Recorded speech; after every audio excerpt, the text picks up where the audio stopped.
আসসালামু আলাইকুম। Code cloud 100 days of cloud Azure সিরিজের ডে 8 এর আজকের টাস্ক হলো attach manage disk to Azure virtual machine. Start করি। আজুরের ম্যানেজ ডিস্ক হলো ভিএম এর জন্য একটি ব্যবহৃত স্টোরেজ ডিস্ক যা মাইক্রোসফট আজুর নিজেই ম্যানেজ করে।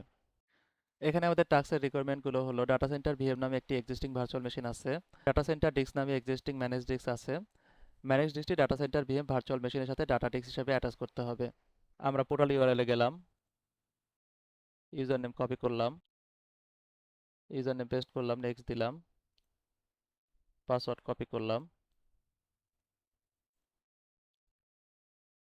পেস্ট করলাম, সাইন ইন করলাম। আজুর পোর্টালের আজুর সার্ভিসেস থেকে আমরা ভার্চুয়াল মেশিনে যাব। এখানে আমরা ডাটা সেন্টার ভিএমে প্রবেশ করব। ডাটা সেন্টার ভিএমে প্রবেশ করার পর আমরা সেটিংসে যাব, এর মধ্যে ডিস্কে ক্লিক করব। এরপর আমরা অ্যাটাচ এক্সিস্টিং ডিস্কে ক্লিক করব। এরপর ড্রপ ডাউন অপশনে ক্লিক করব। এখান থেকে আমরা ডাটা সেন্টার ডিস্ক সিলেক্ট করব। এরপরে আমরা অ্যাপ্লাই বাটনে ক্লিক করব। এখন আমরা আমাদের টাস্ক ভ্যালিডেট করব, চেক করব, কনফার্ম দিব। আমাদের টাস্ক ডান।